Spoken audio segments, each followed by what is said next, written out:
सातबारा कोरा करण्यासाठी रस्त्यावर उतरणार आहेत। शेतकऱ्याचा सातबारा कोणामुळे कोरा होतोय हे महत्त्वाचं नाही, सातबारा कोरा होण्याची गरज आहे, कारण दररोज 8 शेतकरी आत्महत्या करत आहेत।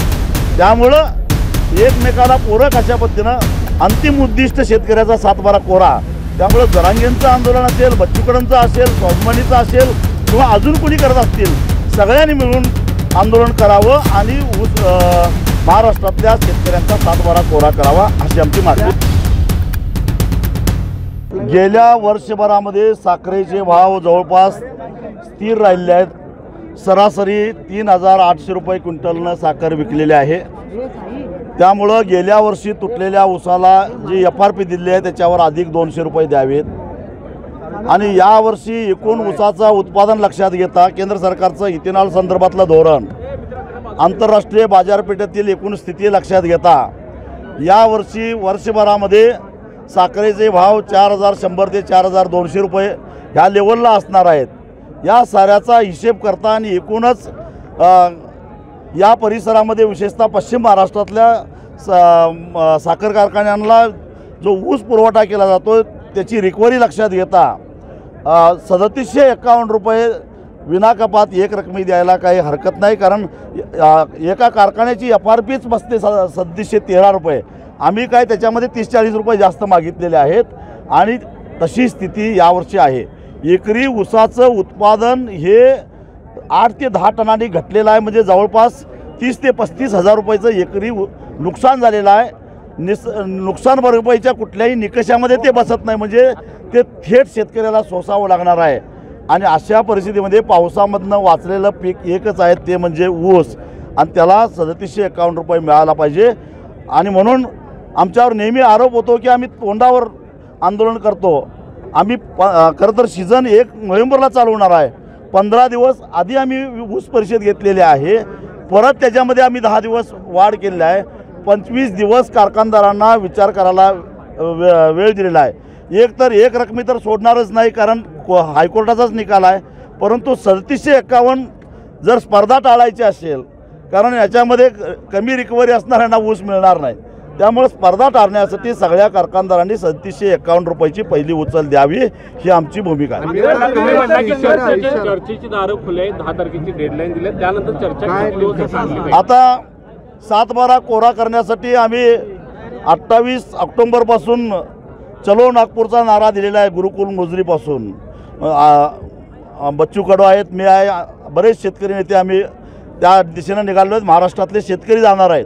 त्या आंदोलनातनं रिकामा झाल्यानंतर 10 नोव्हेंबरनंतर या आंदोलनाला हात घालणार आहोत, मैदानात उतरणार आहे आणि मग जे काय व्हायचं ते होऊन दे।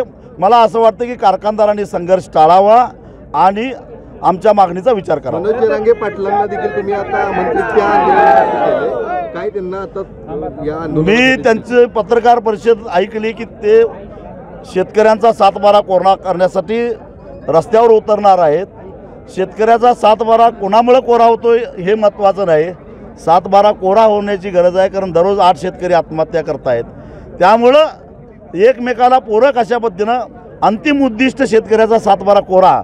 त्यामुळे जरांगेंचं आंदोलन असेल, बच्चूकडंचं असेल, स्वाभिमानीचं असेल किंवा अजून कोणी करत असतील, सगळ्यांनी मिळून आंदोलन करावं आणि महाराष्ट्रातल्या शेतकऱ्यांचा सातबारा कोरा करावा अशी आमची मागणी। तुम्ही म्हटलं की तुम्ही एकत्र या सातबाराच्या या आंदोलनासाठी तुम्ही एकत्र येणार, मात्र दुसऱ्या बाजूला तुम्ही सगळ्यांना आव्हान केलंय की जर हा सातबारा कोरा नाही झाला तर तुडवून मारामत मागायला आलं। होय, कारण त्यांनी शेतकऱ्याचा सातबारा कोरा करणारा असं आश्वासन 1 वर्षापूर्वी दिलेलं होतं आणि ते आश्वासन विचारांती त्यांनी दिलेलं असणार, कारण त्यावेळी सत्तेत तेच होते, आर्थिक परिस्थिती त्यांना माहिती होते। आणि मग असं असताना सगळ्या महाराष्ट्राला नको असलेल्या शक्तिपीठ महामार्गासाठी 20,000 कोटी रुपयाचं कर्ज काढायला सरकार तयार आहे। मग त्यात थोडी भर गाठली तर शेतकऱ्याचा सातबारा कोरा होतो। साहेब, यावेळी जर बघितलं तर आपण साखरेचं उत्पादन हे खूप कमी होणार आहे, त्यामुळे शेतकऱ्यांना एक संधी आहे की आपल्या पत्रात जादाचे पैसे पाडून घेणं। काय शेतकऱ्यांना तुम्ही आवाहन करणार, कारण ऊस तोडीला घाई करतात? आम्ही शेतकऱ्यांना एवढंच सांगू की 30 जानेवारीनंतर एकही कारखाना चालू राहणार नाही, एवढाच ऊस उपलब्ध आहे। त्यामुळं ऊस लवकर जावा म्हणून मजुरांना वरनं पैसे देणं किंवा वाहतूक करणाऱ्यांना वरनं पैसे देणं हे असले उद्योग करू नका। सगळ्यांचाच ऊस जानेवारीच्या आत संपणार आहे. त्यामुळं उन्हाळी पीक घेण्यासाठी, कारण सुदैवानं ओला दुष्काळ असला तरीसुद्धा पाण्याची पातळी वर आलेली आहे. त्यामुळं उन्हाळ्यामध्ये एक पीक ज्यांच्याकडे विहीर आहे त्यांना घेता येणं शक्य आहे. ऊस घालवून 30 जानेवारीच्या आत जरी ऊस गेला तरी फेब्रुवारी, मार्च, एप्रिल, मे असे 4 महिने मिळतात. त्यात दुसरं पीक येतं. तेव्हा शेतकऱ्यांनी ऊस घालवण्यासाठी मिळेल त्या दरानं किंवा या तोडणी वाहतूक करणाऱ्यांची मुजोरी किंवा मजुरांची मुजोरी किंवा मशीनवाल्यांच्या मुजोरीला बळी पडू नये एवढंच माझं शेतकऱ्यांना सांगणं आहे. काटेमारीच्या मुद्द्यावर तुम्ही ब्लॅकमेल म्हटला, या इथून पुढच्या टार्गेटवरती तुमचे तेच असतील का? मुख्यमंत्र्यांना माहिती आहे काटा मारतात, तर मग कारवाई का केली नाही? महाराष्ट्राच्या मुख्यमंत्र्याच्या वर कोण नाही ना वरिष्ठ. मग एक माणूस गुन्हा करतो हे माहिती आहे, मग त्यावर कारवाई का नाही झाली?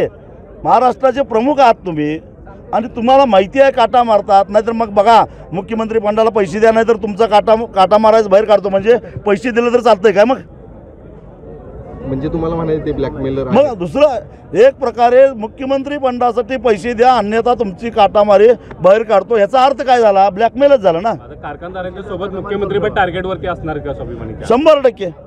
जर त्यांना माहिती आहे, बरं 10 वर्षापूर्वी मी पुरावे यांना दिले होते. बरं यायचा वापर करायचा उत्पादन वाढीसाठी, मग रिकव्हरी चोरीसाठी आणि काटामारीसाठी यायचा वापर का होऊ नये हे आम्हाला सांगा तुम्ही. ओके. आजची ऊस परिषद झाली, काही जण आरोप करत होते की चळवळ संपली, त्या सगळ्यांना उत्तर काय असणार आहे? तुम्ही म्हणजे महाराष्ट्राचे डोळे आहात आणि तुम्ही तुमच्या डोळ्यानं बघितलेलं आहे चळवळ संपली का चळवळीला बाळसं आलेलं आहे. जरी माझी केसं पिकलेली असली तरी चळवळीला मात्र चांगलंच बळसं आलेलं आहे.